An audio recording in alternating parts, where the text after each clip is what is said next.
Chers internautes, bonjour et bienvenue à cet entretien. Aujourd'hui, nous avons la joie d'accueillir Monseigneur Sostène Léopold Bahimi. Le 15 août approche et avec lui la quête spéciale pour soutenir la formation des séminaristes dans le diocèse d'Oubala. Pourquoi est-ce crucial? Quels sont les défis auxquels fait face le diocèse pour la formation des séminaristes et comment faire pour contribuer? Restez avec nous pour en savoir plus. Bonjour Monseigneur. Bonjour à toi de Florine. Bonjour à tous qui suivent avec joie les réseaux du diocèse d'Oubala. Alors Monseigneur, dites-nous quelle est l'origine de cette quête spéciale pour la formation des séminaristes? L'origine, c'est le besoin qui crée cette quête, cette mobilisation de fidèles pour que étant donné que nous n'avons plus les ressources qui nous venaient de l'extérieur pour prendre en charge nos séminaristes, que nous les mobilisions de l'intérieur maintenant. Pourquoi le 15 août? Parce qu'une maman s'occupe de ses enfants.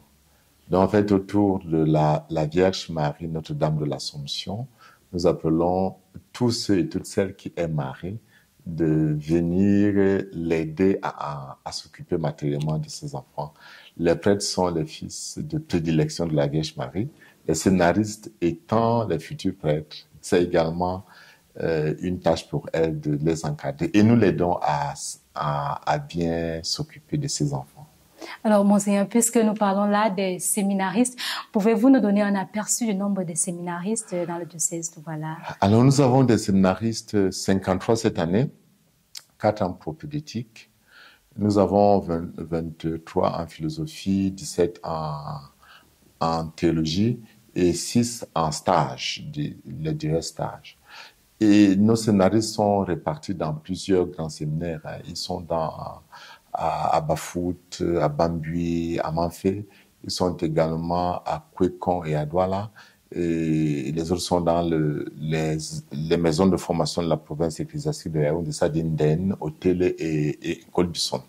C'est tous qui font le nombre de 53.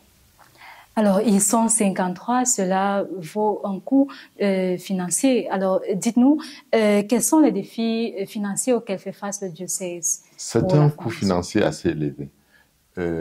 En Kolbisson, les séminaristes qui fréquentent en Kolbisson, à l'UCAC comme institut de formation, ils paient 700 000. Au grand séminaire où ils résident, ils paient 350 000. Ça nous fait une moyenne d'1,05 million par semaine. Mais tous les grands séminaires n'ont pas le même coût. D'autres sont à 450, 500, 600. Donc, on prend une moyenne de 700 000 francs par séminariste chaque année. C'est un coût important. D'où l'importance pour les fidèles de nous aider à former les futurs prêtres. La quête impérée est organisée chaque 15 août. Alors, pouvez-vous nous dire l'utilité de la quête précédente? Alors, la quête précédente nous a permis de payer dans tous les grands séminaires et également d'entamer on a entamé, de continuer à baisser une dette qui date de plusieurs années, plusieurs dizaines d'années même, à l'UCAC, qui coûte excessivement cher. Mais comme nous voulons une formation de qualité, nous sommes obligés d'envoyer nos grands séminaires. C'est une politique de la province ecclésiastique. Les théologiens sont à l'UCAC, pas seulement les grands séminaires, même des prêtres. Donc, c'est une dette que nous baissons. L'année passée, on a payé 5 millions en plus de ce qui revenait à chaque grand séminaire. Alors, comment est-ce que les chrétiens peuvent-ils concrètement participer à cette quête? Alors, il y a plusieurs manières. D'abord, la grande mobilisation du 15 août qui concerne tous les fidèles, mais il y a aussi d'autres possibilités. Et certains fidèles peuvent prendre un séminariste en charge, et il y en a qui le font. Les associations peuvent le faire. Et cette année, Monseigneur, nous prenons 1, 2, 3 grands séminaristes en charge. On peut également envoyer un TOT à la procure.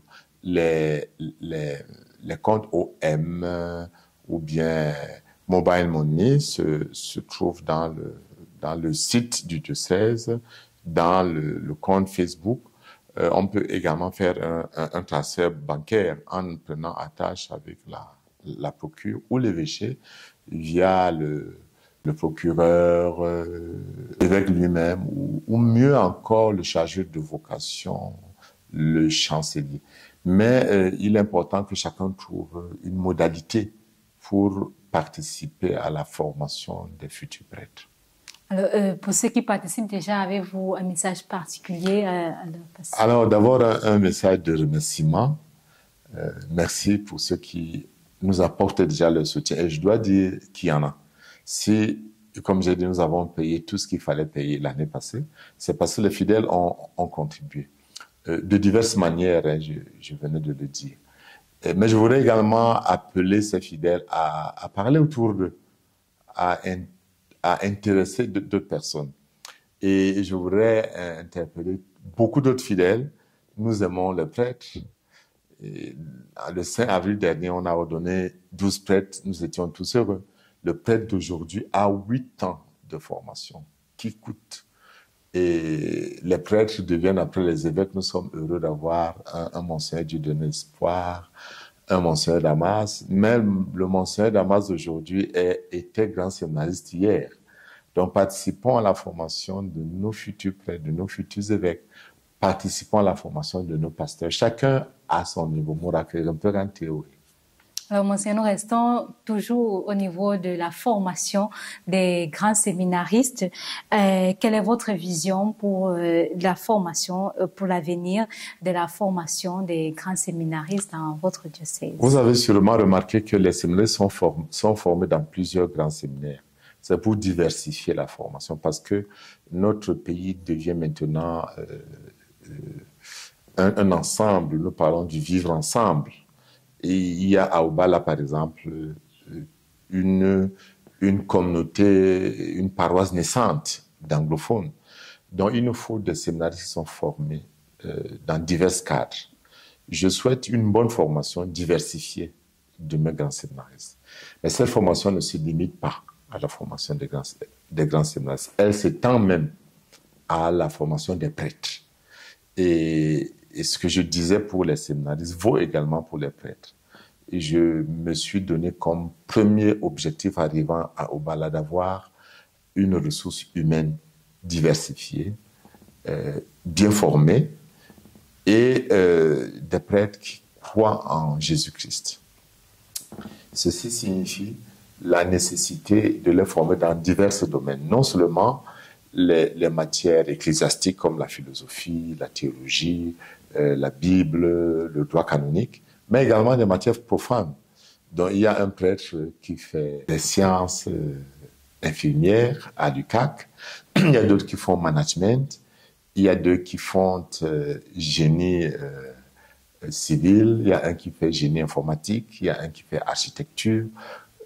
Beaucoup d'autres étudient des matières profanes parce que nous avons des besoins qui sont diversifiés maintenant, de la nécessité d'avoir un presbytérium bien formé, diversifié pour affronter les problèmes complexes dont l'Église doit faire face aujourd'hui. D'accord, Monseigneur. Est-ce que vous avez un souhait pour les chrétiens? Alors, le 15 août, c'est d'abord mon anniversaire de première communion. Beaucoup d'entre nous avons fait la première communion le 15 août. C'est une fête de notre mère que nous devons vénérer. Nous demandons son intercession. Mais au-delà, nous essayons de l'imiter, notamment dans sa foi, dans sa grande espérance. Elle ne se décourage jamais. Dans sa charité qui l'amène à rendre visite à sa cousine. Dans sa charité qui l'amène à porter la joie. Ce sont des chrétiens de foi, des chrétiens qui intercèdent, qui rendent gloire à Dieu, mais des chrétiens qui portent l'espérance, qui ne se découragent pas, qui vont de l'avant, qui apportent la joie. La célébration du 15 août soit vraiment pour nous une belle fête, mais aussi un moment pour nous de grandir dans notre communion avec Dieu et entre nous. Merci, Monseigneur, pour cet entretien. Et merci à tous, et que Dieu Tout-Puissant vous comble. Donnez avec joie. Le Seigneur aime ceux qui donnent avec joie et vous comblera au-delà de ce que vous méritez. Merci. Vous l'avez compris vous-même de Monseigneur Sostène Léopold Bahimi, évêque du diocèse d'Obala. Le 15 août est une occasion pour chacun de nous de faire une différence. Chaque geste compte pour soutenir la formation des grands séminaristes du diocèse d'Obala. Soutenir un séminariste aujourd'hui, c'est construire l'Église de demain. Merci.